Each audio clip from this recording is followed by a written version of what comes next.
Welcome to the Wisdom That Breathes channel. Across all our platforms, we try to share wisdom which is relevant and accessible to everyone. But on this particular platform, we go deeper into some of the ancient principles found within the scriptures.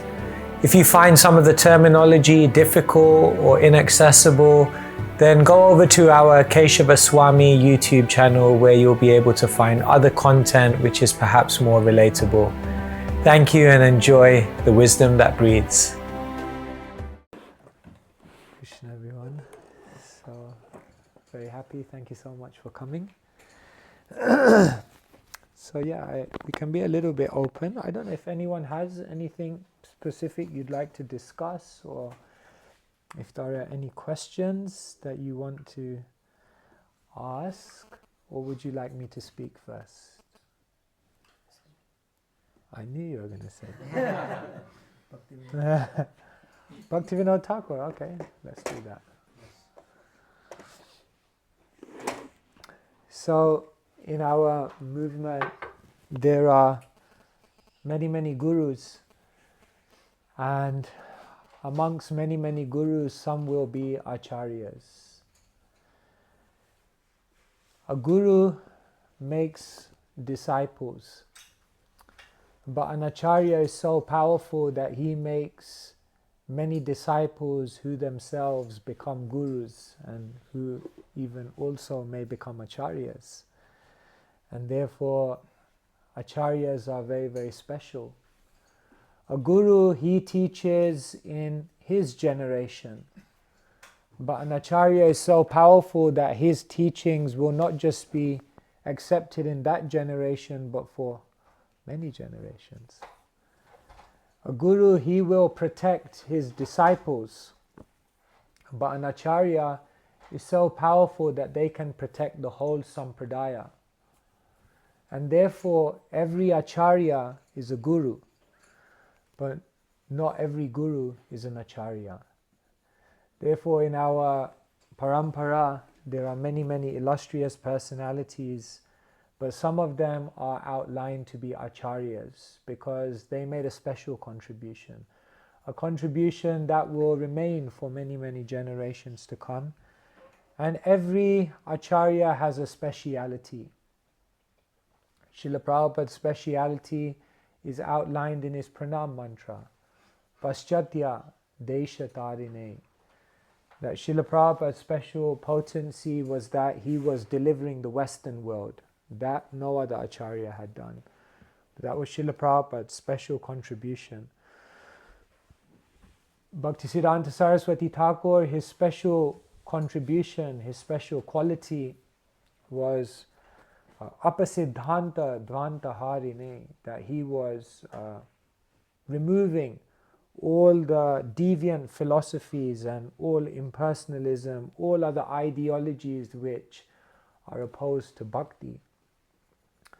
Gaur-Kishore Das Babaji, he also had a special contribution, Shakshad Vairagya Murtaye, that he was the embodiment of renunciation. He showed a level of renunciation and detachment which was not seen. And like this, every acharya has a very special contribution. And Bhaktivinoda Thakur, he had many special contributions. But perhaps one of his most important contributions was he was showing how even someone living in the world, someone with a family, someone with a job, someone who has so many duties in the world, even they can become a Paramahamsa. And therefore, even the renunciates, even the sannyasis of his time were coming to Bhaktivinoda Thakur and accepting him as more exalted, because although he was in household life, he had placed Krishna completely in the center. Once Narad Muni, he had come and he asked the Lord, he came into the presence of the Lord and he asked the Lord, who is the greatest devotee? So many rishis are there, so many sages. But the Lord Vishnu, he pointed to one poor farmer. And he said to Narad Muni, he is the greatest devotee. So Narad Muni said, how is it possible? There are so many sages, you could have said, so many sannyasis, so many who have given their whole life. Narad Muni said, I'll give you the answer, but first take this pot. And he gave Narad Muni a pot. And it was a seemingly ordinary pot, but it was filled to the brim with oil. And he said, Narad, I heard you travel all over the universe to all different places. So I want you to carry on traveling, but now I want you to travel with the pot. And I want you to make sure that wherever you go, not one drop spills from this pot. So Narad, that's okay. So Narad Muni went traveling around the universe as he does, meeting all kinds of people. After traversing the universe, he came back, he met Lord Vishnu. Lord Vishnu said, yes, did you do it? Narad Muni said, it was difficult, but I did it. I did it. You have a look. Not one drop of oil spilled from this pot. The Lord said, very good. Then he looked at Narad Muni and said, were you chanting Narayan's names? Narad Muni said, wait, chanting the names? I was concentrating here. It takes some concentration, no? To make sure nothing spills. He said, I was concentrating on the service you gave me. Vishnu said, very good, you did the service, but you were not chanting. He said, I don't think so. Is that possible, my Lord? And then he pointed to the farmer and he said, he's doing it. Narad Muni said, what do you mean he's doing it? I don't see him with a pot of oil in his hand. He said, he's got something even more delicate than a pot of oil. He has family, he has children, he has livelihood, he has so many things in his life he has to balance. And he's balancing it all perfectly. And look at his mouth. Narad Muni looked and he saw the farmer was chanting. And he said, see, he's balancing it all and he's chanting. Therefore, I told you, he is more exalted. The Lord wanted to show Narad Muni that number one is possible. It's possible to balance it all and still keep Krishna in the forefront of your mind. There's another story of Janak. Janak is glorified in Bhagavad Gita by Krishna because Krishna talks about how kings like Janak attain perfection by performing their prescribed duties. So even Krishna glorified Janak, and the sages couldn't understand why Janak was so glorified by the Lord as an exalted devotee. So one time they came to Janak Maharaj's palace and they asked him, why is the Lord glorifying you so much? You know, that you are so exalted and you are so distinguished in your devotion. Janak said, come back at lunchtime and I'll give you the answer. So they came back at lunchtime. So he said, please take prasad. So they all sat down. And as they all sat down, they were all happy. They're going to get the answer and some prasadam. But just as they were serving the plates out, all of the sages, the sannyasis who had come to get the answer, they looked up and on the ceiling were swords were hanging. And they were on a thin piece of string. So they all looked at Janak. He said, don't worry, it's part of the decor. They're like, really? Like, you've got to eat here, you know, like, this is not so comfortable here. He said, don't worry, you already said I'm glorified in the Shastra. Why would I do anything to harm you? You just take prasad, relax. So they all took prasad, you know, like. And then at the end of the meal, they came to Janak. They said, you know, we came here for the answer. He said, yes, you have your answer. They said, what do you mean? He said, did you eat? Yes. Did you digest the food? Yes. And what were you thinking about at every moment when you digested the food? And they all said in unison, the swords. He said, just see, you can do everything you need to do in this world. You can fulfill it and you can perfectly digest it all, and at the same time your mind can be in a completely different place. And he said, that's exactly what we do. We do our duties, we take care of our kingdom, we fulfill all our responsibilities, we do everything. But our mind is constantly there with Krishna. Because the sages couldn't understand. How can you be in two places at once? If you're so entangled in the affairs of the world, how is your mind in spiritual consciousness? He said, I proved it to you. Your mind can be there and you can still fulfill what you need to do. So Bhaktivinoda Thakur was this personality who really embodied this. Sometimes people ask us, how do you make your work into worship? And we tell them 4 things. Righteous. Do righteous work. Second thing, remembrance. While you're doing your work, remember Krishna. Third thing, results. Whatever results you get from your work, offer that to Krishna. And fourth thing, remaining time. You have some remaining time outside of your work, dedicate that to Krishna. These are the 4 ways in which, even if you're working in the world, your work can actually bring you closer to God. So the first thing is, if you want to make your work into worship, if you want to become a karma yogi and ultimately a bhakti yogi living in the world, the first thing is righteous. Try to do a job, try to do some kind of work in this world which makes a positive contribution to the world. Try, if you can, avoid it, not to do work which involves exploitation of others, work which involves some kind of violence or aggression towards others, work which means your character is affected by it, work in which you have to lie or cheat or somehow which diminishes the saintliness of your own character. The first thing you have to try to do is do some righteous work in the world that makes the world a better place.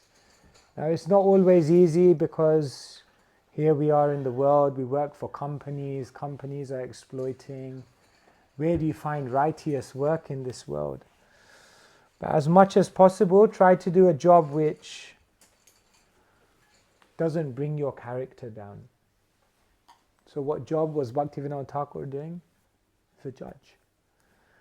So it was a good job, because as a judge he could administer justice, and he could also bring spiritual principles into his work. Bhaktivinoda Thakur, he was such a good judge that it was said that in his work he could do in 5 or 10 minutes what would take the average person 10 hours. He was so good in his work that the court system themselves, the government, made a railway track. All of you have been, no? Some of you may have been to Bhaktivinoda Thakur's house. So if you go to Bhaktivinoda Thakur's house, there's actually a railway line, like right in front of his house, which was made especially for him, because they valued him as a judge so much that they wanted to make it easy for him to come into work every day. I mean, imagine that, then do an extension of the Metropolitan line in front of your house. You know, it's like, oh, thanks, that's nice. So that's what they did. Every day he would do 30 to 50 cases. He would make strong decisions, bold decisions, and he did his work righteously. He did it as a Vaishnava. It said that Bhaktivinoda Thakur, he would go in with trousers and shirt, but he would wear neck beads. He would wear tilak, and he would go in as a Vaishnava. And in this way, he was very much, through his work, making a positive change to the world. That's the first thing that a karma yogi does. Then the second thing, if you want to be a karma yogi, is you have to give your results to Krishna. So Bhaktivinoda Thakur, he was getting so much influence, so much power. He was using his wealth. He used his wealth to help to build the temple where Chaitanya Mahaprabhu was appeared in this world. You go to Mayapur today, that temple, Yoga Pit that was put up by Bhaktivinoda Thakur. And not just that, Bhaktivinoda Thakur was using his position, his influence to remove nefarious elements from society. There's one famous story of one yogi. Hare Krishna. One yogi, his name was Bishakishain, and he was posing himself to be the latest avatar of Mahavishnu. According to his narrative that he told the world, all the different avatars had come to destroy the demoniac influences in society, and he was the latest incarnation of Mahavishnu who had advented in this world to remove the British from India. That's what he said. I am the avatar who has come to remove the British. That's what he posed himself as. So he was gaining a following, and he had some mystic power. So he said that this yogi could go into the fire and he could come out of the fire unscathed. He could materialize things, he could levitate, he could cure people's illnesses, and he even had 2 assistants who he convinced all his followers were Brahma and Shiva. So he was gaining popularity. And because he had mystic powers and some element of black magic, everyone was scared. Even the Britishers in the government were scared to try to arrest him. So they told Bhaktivinoda Thakur, here's one for you. Why don't you take this one on? Bhaktivinoda Thakur said, yeah, I have some power, I have some influence, and I have some position, so I should use that. I should use the results of what I have for Krishna. So he said, okay, I'll take it on.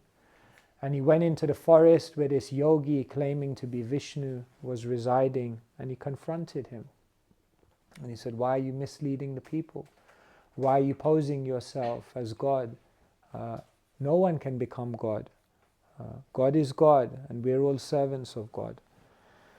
And like this, he challenged Bishakishain, and eventually they took this yogi, they captured him, they arrested him, they put him into jail. And it said that as the trial was about to happen, Bhaktivinoda Thakur and all his family members became very, very sick, because this yogi had some power, and so he had cast some black magic over them. But still, Bhaktivinoda Thakur, he would not give up. He said, no, he must be prosecuted. So eventually, the trial was done, and it said at the trial, what they ended up doing is he had, locks. And it said that the yogis, they keep their mystic powers in their locks. And so what they did in the outside the courtroom is they shaved him up. And as soon as they shaved him up, he lost all his powers and everything. And Bhaktivinoda Thakur then explained to everyone that don't just accept anyone as God, just because they can do some mystical thing. Yes, you can go. Even to India today, you can find, I don't know. Now January is coming. You know what's happening in January, right? Kumbh Mela, yes. The major Kumbh Mela is taking place. It takes place every 12 years, the major one. So the one before this, so that was in 2012, I went to that Kumbh Mela in Prayag. So yeah, it's an experience of a lifetime. It's like a spiritual version of Glastonbury. But Glastonbury was just there. So in Kumbh Mela you can meet all kinds of yogis. We saw one yogi, everyone was crowded around this tree. So we were saying what is it? So we looked up, there was some yogi sitting in the tree. He said, why is everyone here? That this yogi's been sitting in this tree for 9 months and he hasn't said a word. So if you control your speech, you get a siddhi called Satyavak. And it means because you've learned to control your speech, anything you say must come true. Some Siddhi is there like that also. So everyone was standing around trying to get him to give them blessings. So like this in Kumbh Mela you can meet someone underground for many, many days without eating. We saw one yogi, it was inconceivable, in the midday sun, like beating down, so hot. He had 8 fires around him, signifying the 8 directions. And right in the middle of those raging fires, he was just sitting there for hours, undisturbed. So all these things are going on. Yogis levitating. You can see everything in Kumbh Mela. So Bhaktivinoda Thakur was exposing that if someone utilizes those siddhis and claims to be God, they should be exposed. So like this, Bhaktivinoda Thakur was using his power as a judge, using the results of his work to serve Krishna, to promote Dharma. So we must all try to do that. The third thing Bhaktivinoda Thakur was doing is he was remaining time. Outside of his work, he was not wasting any time. Yeah, you can see. This is Bhaktivinoda Thakur's schedule.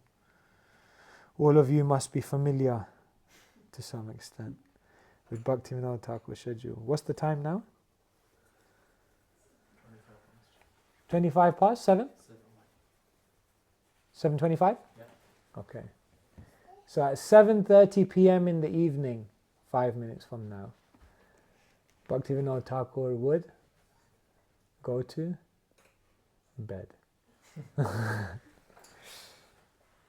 Don't do that today. And then you know what time he would wake up? Up to. That's Maya. 10 p.m. Sleep for 2.5 hours. From 7, have you ever slept from 7:30 to 10? 7:30 to 10, 2.5 hours he slept. And then from 10 p.m. till 4 a.m. what was he doing? Writing. Bhaktivinoda Thakur knew 12 languages. He knew Bengali, Hindi, English, Sanskrit, Latin, Persian, Oriya, many languages. Bhaktivinoda Thakur wrote 100 books and 400 songs. Prolific writer. 6 hours, 4 a.m., finish writing. Then from 4 a.m. to 4:30 a.m., you know what he would do? LSD. Left side down, rest. Just a short nap. Just a short nap for 30 minutes. And then from 4:30 to 7, 2.5 hours, japa. Then from 7 to 9:30, he's reading and answering letters. In today's, that would be emails, correspondence and reading. 9:30 to 10, half an hour, breakfast. And then 10 to 1, in court. 1 to 3, lunch and a little bit of rest. 3 to 5, court. And then 5 to 7, family duties and whatever other things he had to do. And then 7:30, rest. It's time management. So remaining time. Sometimes we feel, oh, I have no time. But actually, if we see how we're utilizing our time, we actually have more time than we think. Someone like Bhaktivinoda Thakur was so active in the world, he had so many responsibilities, but because he utilized his time, he was able to achieve so much. So remaining time, outside of your work, whatever remaining time you have, try to serve and do what you can. And then the fourth thing, if you want to make your work into worship, is try to remember Krishna. And the way you remember Krishna is by doing sadhana. If you do sadhana before you go into work, if you do sadhana before you begin to interact with the world, then it becomes much, much easier to see Krishna's hand in everything. And therefore you see, even before Bhaktivinoda Thakur stepped out of his house to the court, he had already done 6 hours of writing, 2 hours of reading, and 2.5 hours of chanting before he even stepped out. Because if you want to remember Krishna in the world, then first thing you have to do in the world, first thing you have to do in the day is remember your relationship with Krishna. Therefore, the first identity that you begin with in the day is the identity that will remain with you. So if we wake up late and we're running to work thinking, I'm going to be late, I'm going to be late, then the identity we start the day with is, I'm working in the world, I'm living in the world, I'm earning money, and I got a job. And that's the identity through which we'll see everything. But if you wake up early in the morning and you connect deeply with Krishna, then the first identity you're connecting with is that I'm a spirit soul. I'm just passing through, just playing a role here. But actually, I'm here to serve Krishna. And then when you go out to interact with the world, you're interacting from that identity as a spiritual being. So like this, Bhaktivinoda Thakur was an amazing example. The repeated question we always get is that I can't do it, I won't be able to do it in Grihastha life. It's second best, it's the plan B. It's for those who can't become sannyasis. Everyone says, it's a nice line, you all say that anyone can be Krishna conscious, but we know it's not really possible. So examples like Bhaktivinoda Thakur teach us how to make a very Krishna conscious life. So it's a very important day. Today is the day that Bhaktivinoda Thakur disappeared. He was living in the world, he had family, but he became so deep. In 1910, when Bhaktivinoda Thakur had finished all his responsibilities, then he went into seclusion. You can go to that place today, it's called Bhakti Bhavan. And he went into complete seclusion. He had a few associates, and he said from 1910 to 1914, for 4 years, he was simply doing his bhajan, just chanting Krishna's names and reading in seclusion. He didn't have any contact with the world. He took Babaji initiation, and then in 1914, he left the world. So because he had lived in Grihastha life, but he had lived with such Krishna consciousness, then he was able to have so much absorption in Krishna. So this is it's a great lesson. And Bhaktivinoda Thakur, he was also teaching people to do this. He started something called Nam Hata. Nam means the holy name, and Hata means a marketplace. So what he would do is he would travel around in the surrounding areas of Nadia, and he would go to different places and he would set up a Nam Hata. So what he would say is that now I'm setting up a marketplace. The trader is Nityananda Prabhu. What he is giving and selling away is the holy name of Krishna. And anyone in the town can come to the marketplace and buy the holy name of Krishna from Nityananda Prabhu. The only price is, what's the price you have to pay? Your time. Sincerely chant. Faith. Shraddhavan jana hai, Shraddhavan jana hai. O people of faith, who has faith? If you have faith, then you have the currency. Then you come to the marketplace, and with the price of your faith, you can purchase the holy name of Krishna from Nityananda Prabhu. Nadia Godrume Nityananda Mahajan Patiyache naam hate jivera karan. That Nityananda Prabhu is giving away the holy name. Anyone in any state of life can attain perfection. They just have to have faith. And so, like this, Bhaktivinoda Thakur, he created 500 namahatas. So this is like a namhata. Like householders would come together and they would engage in hearing and chanting and deepening their Krishna consciousness. And Bhaktivinoda Thakur said, your life can become perfect like this. So Krishna doesn't see how much we're giving. How much can we give anyway? But Krishna just wants to see that we're not holding anything back. If you can go to bed at night and say, I didn't hold anything back from you, Krishna.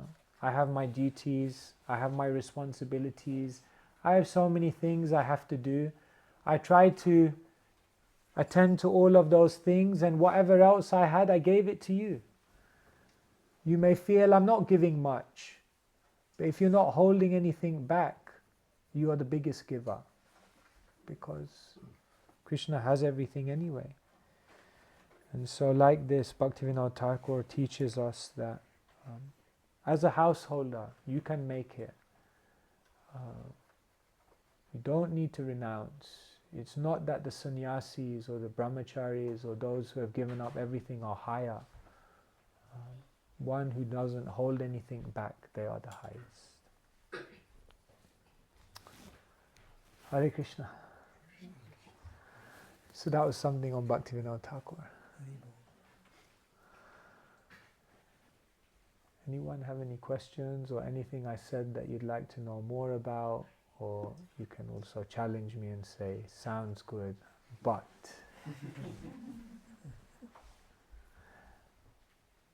How is it for all of you practicing Krishna consciousness? Oh, Krishna Purnamataji is here. Hare Krishna.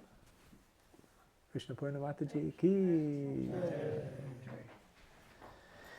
How is it for all of you? Today is the disappearance day of Bhaktivinoda Thakur, and it's a day on which we remember that household life need not be an impediment to Krishna consciousness.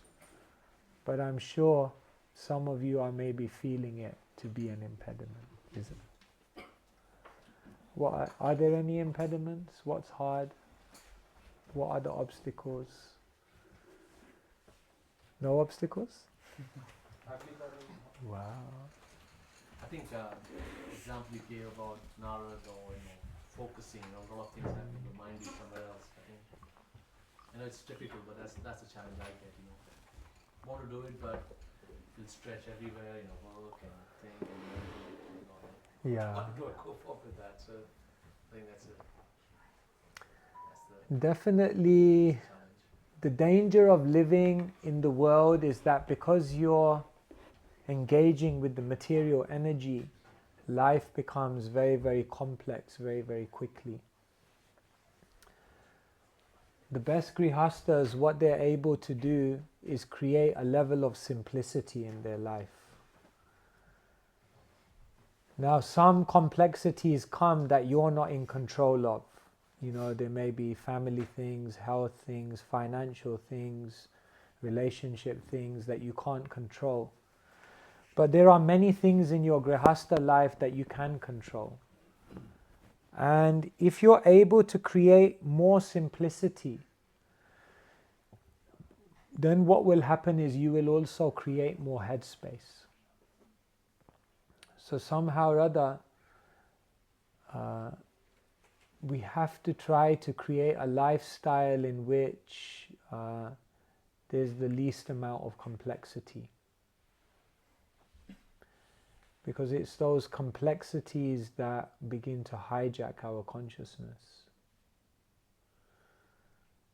So everyone has a different capacity. Some householders have a capacity whereby they can do many things and survive in a certain way without being affected by it.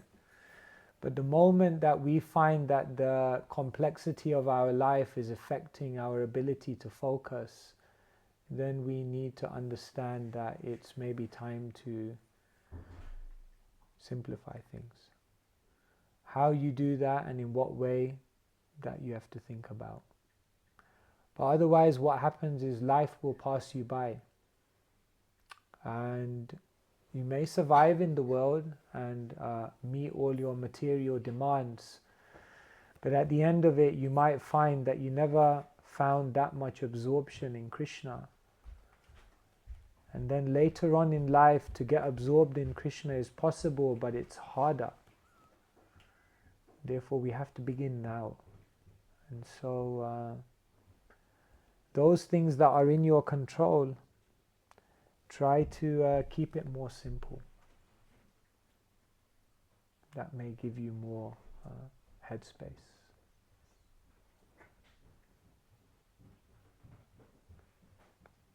Yeah.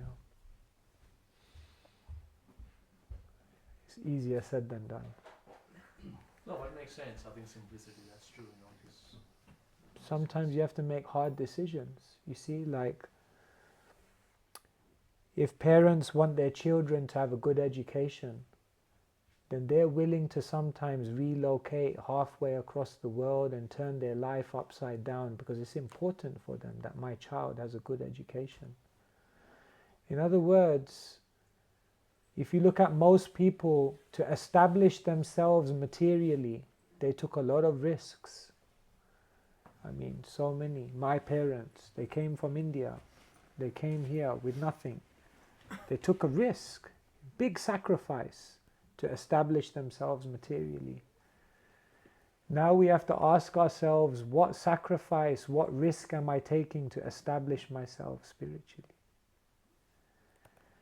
If you take a risk for a material thing, everyone pats you on the back. If you take 10% of that risk to do something spiritual, people say, are you okay?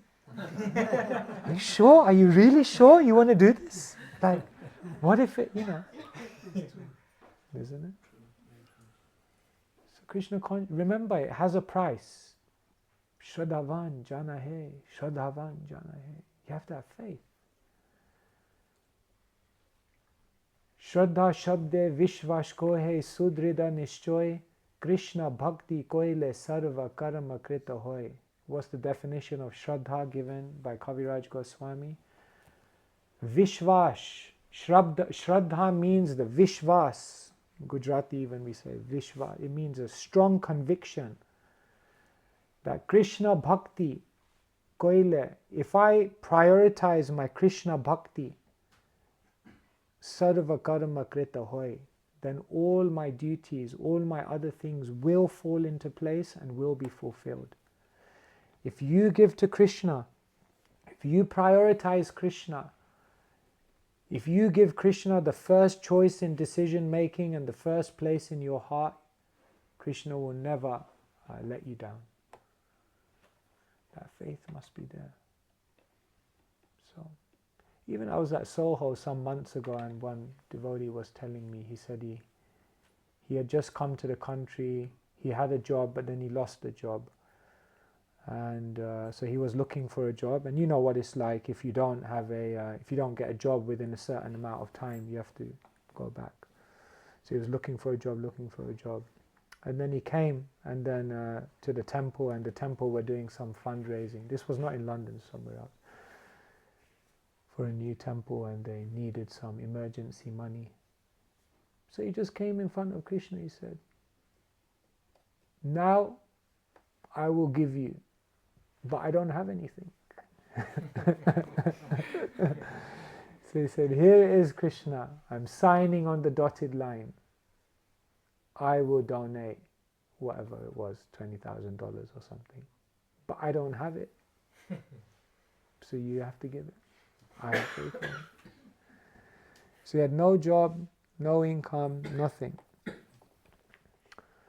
But he just committed, and he did that, wanting to do some service for Krishna. And sure enough, he got a job way beyond his imagination, and he was able to make that donation and more, and be materially very, very stable. So Krishna consciousness is not cheap. You show your love for your children, you show your love for your family by making so many sacrifices. So how do you show your love for Krishna? So yes, it will require some changes in lifestyle. We can't hold on to all our material attachments and then say, Krishna, material life is too complicated. You said just do karma yoga, but it's so hard to live in the world because it's just difficult. There's so many. But a lot of it is that we are holding on, isn't it? So yeah, I'm not saying you should do anything extreme. You can if you want to. But remember, everything has its price. Is it fair what I'm saying? Is it balanced? I think regulating also helps. Regulating, yes. Yes, if you're like you see Bhaktivinoda Thakur, if you do the same things at the same time, they say location carries energy and time carries memory. So if you do the same thing every day at the same time, and even if you do it in the same place, then it just becomes part of you. And so even in the manner I try to chant in the same place every day. People think I'm attached. I probably am. I have this little spot for many years. My theory is that location carries energy, time carries memory. So when I'm there, I'm almost like I'm here. This is what I do here. Here, it's me and Krishna. Krishna and me. And it's very beautiful. It becomes easier to connect. So yeah, try to regulate your life. Not easy, is it?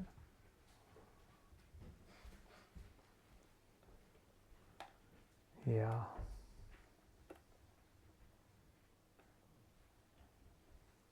Any other questions? Krishna Saka. Thank you, Maharaj. You can also give answers if you want. So often in household life, you have your needs, you have your regulation, whatever it might be. Children would have their routines, their regulations. Other halves would have theirs, etc. And there's more often than not conflict. And so it's a question of, I guess, respecting each other's boundaries and regulations, I guess. I don't know, I'm thinking out loud here. And maybe when in the ashram it's a similar kind of dynamic, where everyone's got their own kind of routines and what their preferences are and what to do. And I guess it's a question of respect and accepting people for where they are, and trying to keep in mind where you are and what your journey, what your route is, what your plan is, kind of thing. I don't know, is that making sense? I'm not sure. Yeah, no, you're right. I mean, our mind is bad enough, and then 5 minds together. Yeah, it becomes mindless. Mindful, yeah. So how do we deal with that? I think the first thing is, working out boundaries, giving everyone their space. Everyone needs some breathing space, and we always expect everyone to do it like us and be like us and fit with us. So you have to give people space, you know. We also learn that in the ashram. We're living with many other brahmacharis, and certain times of the day, avoid certain people. Leave them to it, you know, it's okay, carry on. So I think the first thing is just to have that understanding. Everyone needs space in their life, breathing space. So give everyone a bit of space. The second thing is making a sacrifice for each other. That's part of what creates bond, whether it be in a brahmacharya ashram or whether it be in a family life, is that when you have that loving exchange of making sacrifice for each other, then it actually helps to develop the deeper relationships which elevates all of your consciousness. So it's also creating an atmosphere where everyone is also lovingly making some sacrifice for each other. And sometimes we have to be the instigator of that and then hope that that inspires them to also make a sacrifice. He's laughing at that one. If one person makes a sacrifice and others don't, then there's a... You get the benefit. Yeah. But it's trying to create that atmosphere of being flexible towards each other and inspiring each other to be flexible. And then we also have to understand that some of that struggle just has to be there.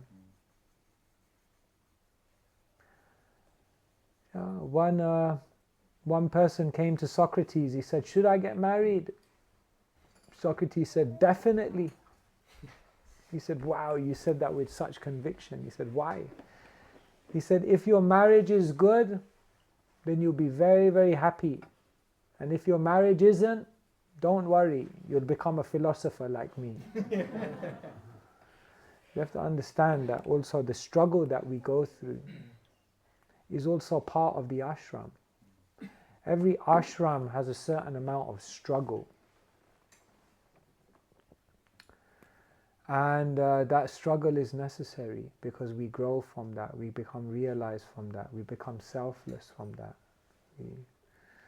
I heard in Grihastha ashram you become more humble than a blade of grass, more tolerant than a tree. Is it true?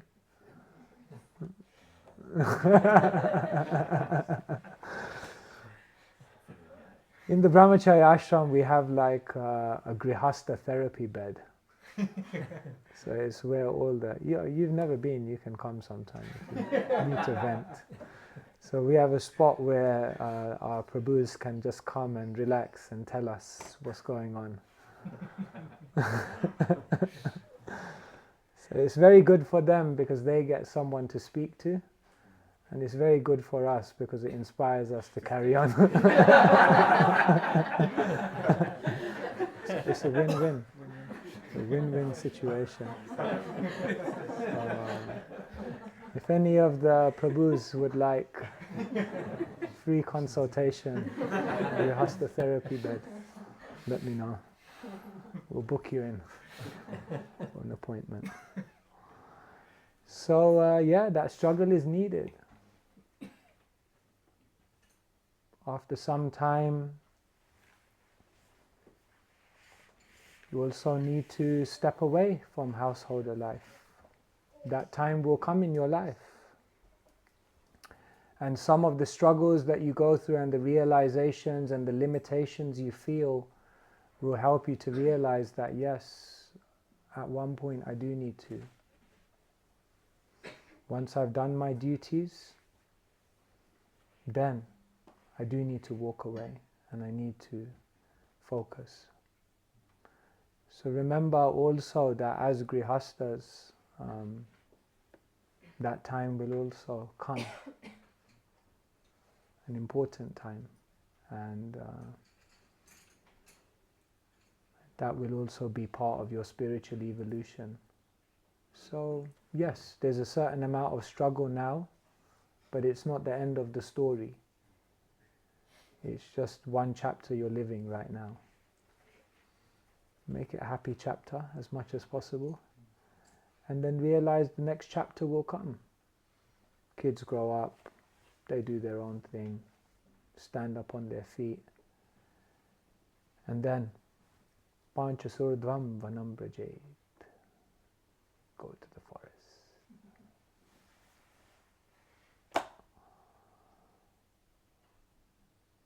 Retire.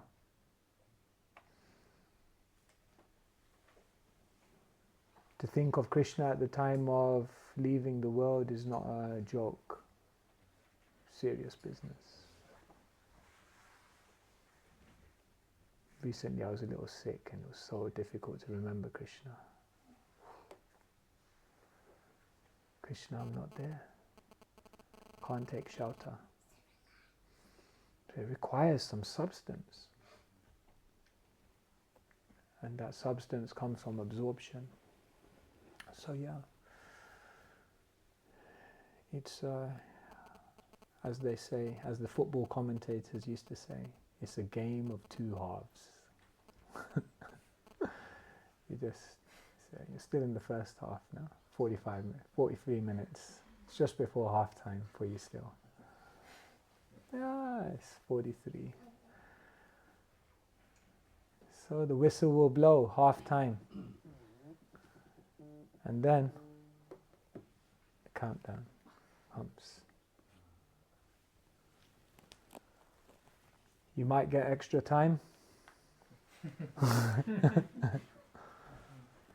Maybe not.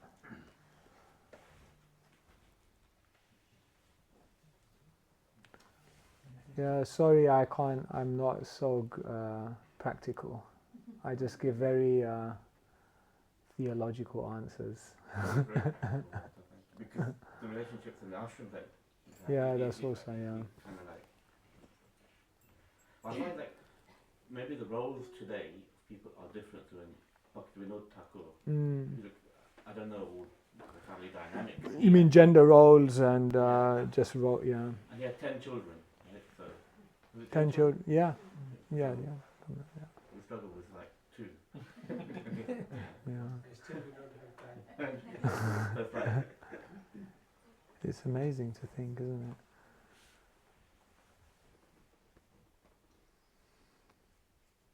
Yeah.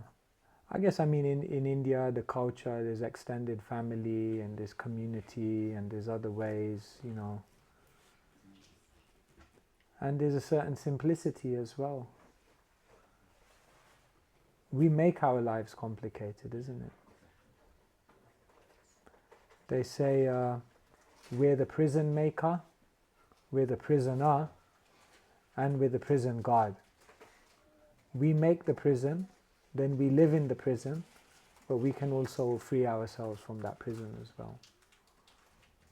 So sometimes by our decisions we make ourselves, we create a life for ourselves that makes it hard, you know. So it's making the right decisions as well.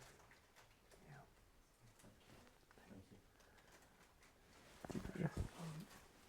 I'm struggling with greed. I don't understand how can I apply Krishna consciousness in the last few years work. Anytime I'm about to get some sort of a profit, I will always consider, oh, I think I'm making too much. I cannot You're making too much? profit. So I will discount myself and not. Give it to us. No joke. But how do I apply? Because I think that having too much greed is not good. How much? Because I know ultimately that if I am making too much on something. Yeah, this is a classic question, like how much is enough and how much is too much? At what point you need to endeavor in the world, but Krishna, Rupa Goswami says also don't over endeavor. So at what point does endeavor become over endeavor? You have to acquire in the world, but at what point does it become over acquisition? So you could say there are a few things. You will know that you're over endeavoring or you're over acquiring. You can know it by 3 indicators. One is a physical indicator, one is an emotional indicator, and one is a spiritual indicator. You know you're over endeavoring for something or over acquiring or over collecting, atyahara prayasascha. You'll know this is happening when, number 1, on a physical level, your health is being affected. That's a classic sign. On an emotional level, you know that you're going beyond because your relationships will start to get affected. And there was the father who wanted to provide for his son. But what he was doing is every single day he was leaving the home before his child woke up. And every single evening he was coming home late from work by the time the child had gone to bed. And therefore he was working and working and working for his child, but he never actually spent any time with him, which is maybe what the child wanted more. So you will know that you're over-endeavoring when your relationships start to become strained as a result of what you're endeavoring for. And the third way you know that you're over-endeavoring or over-collecting is on a spiritual level. Your consciousness of Krishna, your awareness of the ultimate goal of life, your urgency to develop yourself spiritually will become more and more in the background. Then you know I'm getting entangled, I'm getting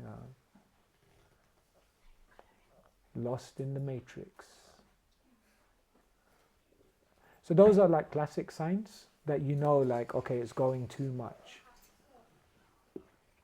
So we have to endeavor, you have to make effort, you have to try, you have to put energy in the world, otherwise you're not going to achieve anything.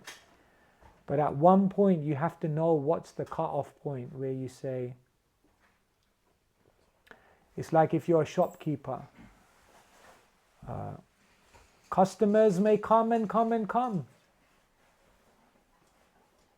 But at one point you just have to shut the shop.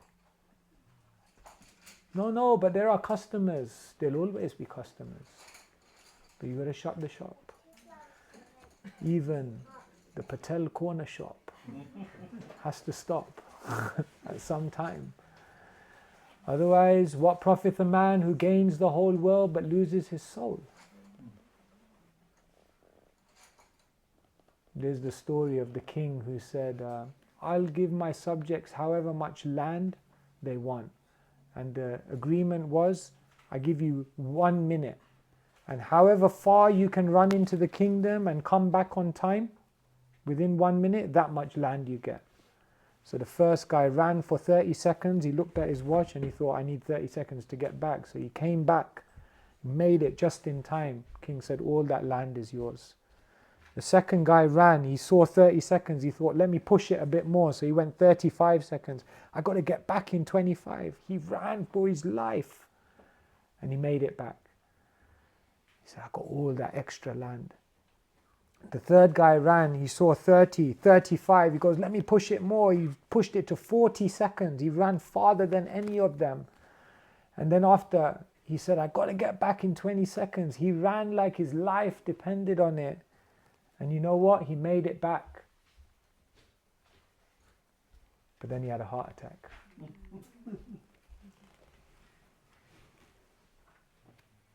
He got all the land. He got the most land. But he couldn't do anything with it because he had a heart attack. So it's so... In the Ishopanishad, it's mentioned, Isha Vasyam Idam Sarvam. Yat kinchit jagatam jagat tena tyaktena bunjita ma grida kasya svidhanam. That everyone has their quota. And you should be happy and satisfied and not encroach upon others. So yeah, it's just about knowing. Earn with integrity. Live with simplicity. And give with generosity. That's the spirituality of money.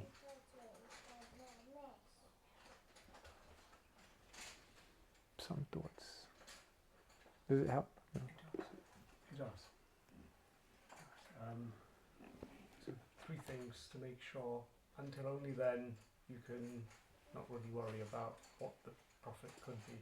So even if it's, as long as it's not affecting your health, then you make as much as you want. Relationships, on your And spirituality. And spirituality, you're okay to then pursue ahead and do the work. And earn with integrity.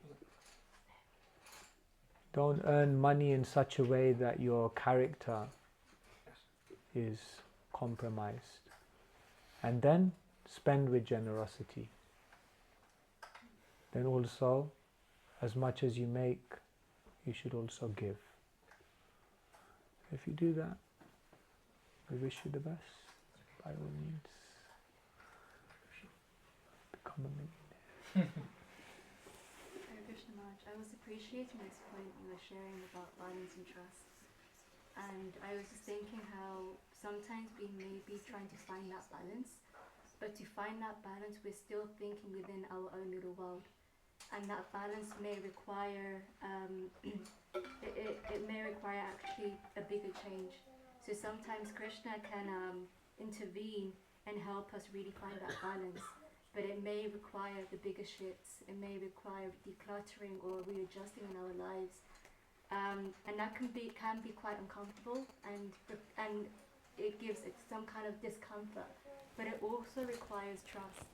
So I was wondering if you could just expand more on how we can really imbibe this mood of trust to let Krishna take care of us his way, and at the same time really build that faith inside of us during that journey. So, just summarize for me. You're saying that you understand the point and you appreciate the point of trusting in Krishna. Yeah. But in order to do that, you need to readjust. Yeah, it may require like changes that. To your life. Yeah, and it may require something that we're not yet thinking of. Okay. But then that can develop sometimes fear, or it may. Okay, so develop in the process discomfort. of getting to that, how do we trust in Krishna? So it's almost like, and then once we get there, we feel that. Krishna consciousness is an incremental process, and therefore we are investing some faith, some trust, some confidence in Krishna, and then we're getting a reciprocation based on that. And so the idea is that as time goes by, one is learning to let go of more things and rely more on Krishna. And then Krishna intervenes. Krishna shows, I'm there, I'm active, I'm alive, I'm attentive, and I'm affectionate towards you.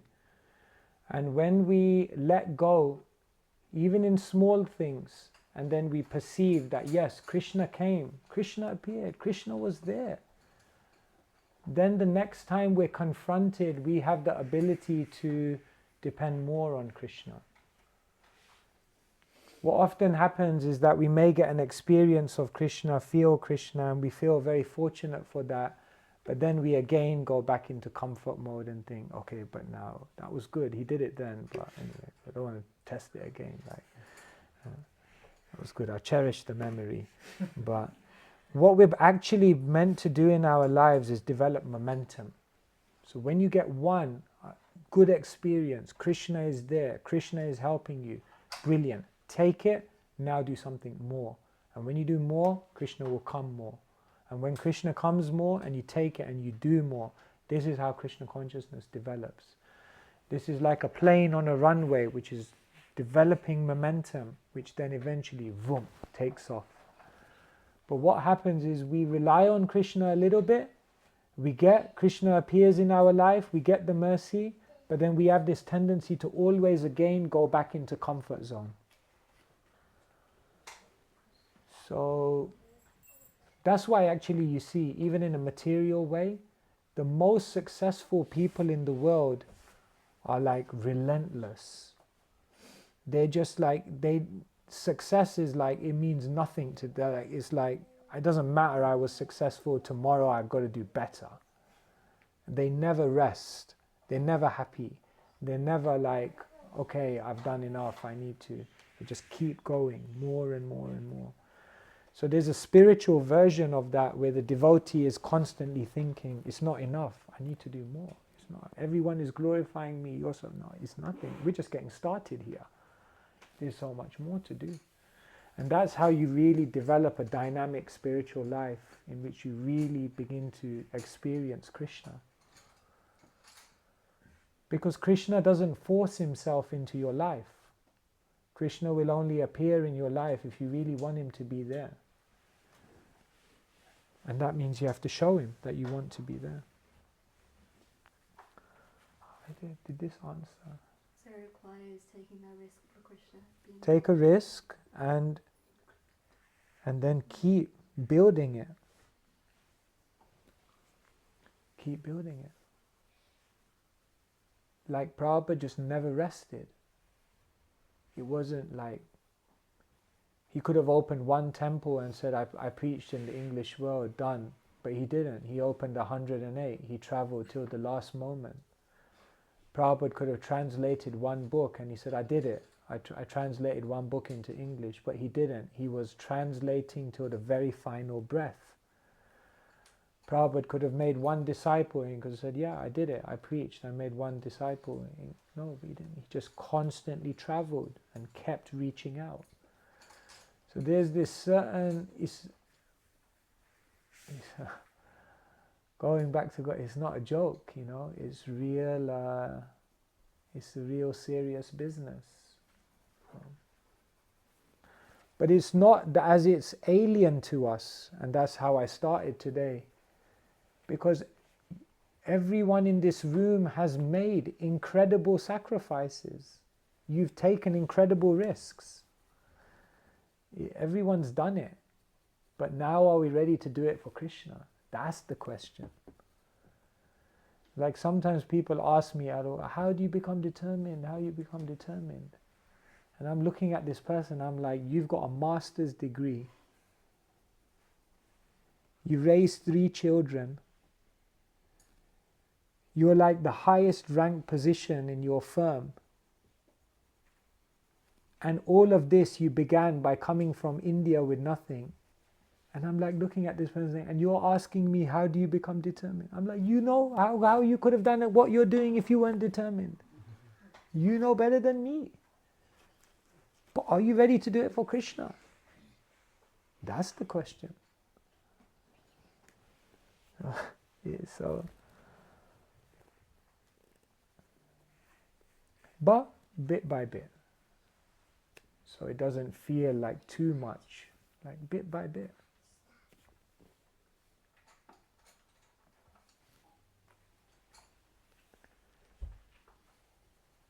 Okay, anyone else?